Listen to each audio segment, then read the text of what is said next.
Hi friends, welcome to Kuttimas Kurkure. ஒரே கோயில்ல 5 திவ்ய தேச பெருமாள் தரிசனம். அது எந்த கோயில்னு பார்க்கலாம் வாங்க.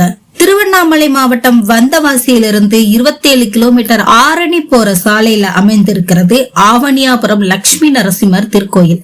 நவ நரசிம்மர்கள் அருள் புரியும் தலம் அப்படிங்கறதுனால இது தட்சிண அஹோபிலம் என்று போற்றப்படுகிறது. இந்த கோயில்ல திருமகளும் கருடாழ்வாரும் சிம்ம முகத்துடன் காட்சி தர்றது விசேஷம். ஆவணி நாரணியபுரம் என்பதே ஆவணியாபுரம் என்று அழைக்கப்படுகிறது. ஆபத்து அப்படின்னா உடனே தோன்றி காப்பவர் நரசிம்ம பெருமாள். நாடியவருக்கு நலம் அருளும் தெய்வமான இவரை சரணடைந்தவர்களுக்கு பயம் அப்படிங்கிறதே கிடையாது என்பதுதான் நரசிம்மர் வழிபாட்டின் சிறப்பு. இந்த கோவில் மலையடிவாரத்தின் அலங்கார வளைவில் சிம்ம முகத்துடன் காட்சி தரும் திருமகளை மடியில் அமர்த்திய கோலத்தில் சுதை சிற்பமாக நரசிம்மர் காட்சி தருகிறார். இங்கிருந்து மலைக்கு செல்ல 30 படிகள் இருக்குதுங்க. இந்த அழகிய கோயில் 2 அடுக்குகளில் ஒரு சிறிய குன்றின் மீது அமைஞ்சிருக்குது. மலையின் இடுக்கில் அமைந்திருக்கும் குகை போன்ற கருவறையில்தான் நரசிம்மர் தமது மடியில் சிம்ம முகத்துடன் கூடிய தாயாரை அமர்த்தியபடி காட்சி தருகிறார். சன்னதியின் எதிரில் எழுந்தருளியுள்ள கருடாழ்வாருக்கும் சிம்ம முகத்தோடு காட்சி தருவது விசேஷம். இங்கு 60 ஆண்டுகளுக்கு ஒரு முறை இறைவனிடமிருந்து தாயார் சிங்கமுகம் பெற்ற தினம் கொண்டாடப்படுகிறது.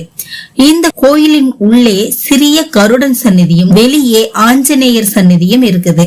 பிருகு மகரிஷியின் பிரார்த்தனையின்படி 5 திவ்ய தேசங்கள் எழுந்தருளி இருக்கும் கோலங்களில் பெருமாள் இங்கு அவருக்கு காட்சி அளித்த அற்புதமான தலம் இது.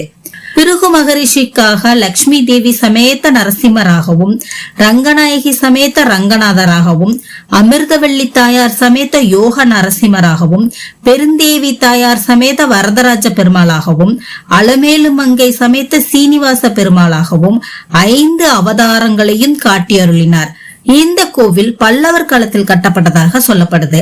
இந்த கோயில்ல அஹோபில நவ நரசிம்மர், சோளிங்கர் நரசிம்மர், திருப்பதி பாலாஜி, காஞ்சி வரதராஜ பெருமாள் மற்றும் ஸ்ரீரங்கம் ரங்கநாதர் ஆகிய 5 திவ்ய தேச சுவாமிகளை தரிசனம் செய்வது சிறப்பாகும். லட்சுமி நரசிம்மர் கர்ப்பகிரகத்துல 3 நரசிம்மரும், தாயார் சந்நிதி அருகே 5 நரசிம்மரும், மலை உச்சியில் உள்ள சந்நிதியில் யோக நரசிம்மர் என நவ நரசிம்மர்கள் இந்த கோயில்ல காட்சி தர்றாங்க.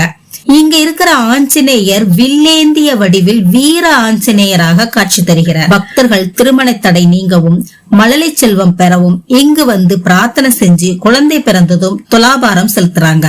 சன்னதியில் நெய் தீபம் ஏற்றி வழிபட தோஷங்கள் நீங்குவதாகவும், பக்தர்கள் தங்கள் நிலத்தில் விளைந்த தானியங்களின் முதல் அறுவடையை நேர்த்திக்கடனாகவும் கொண்டு வந்து இந்த கோயில்ல சேர்க்கிறது விசேஷம். மலையேறும் வழியில நிறைய குரங்குகள் காணப்படுகின்றன.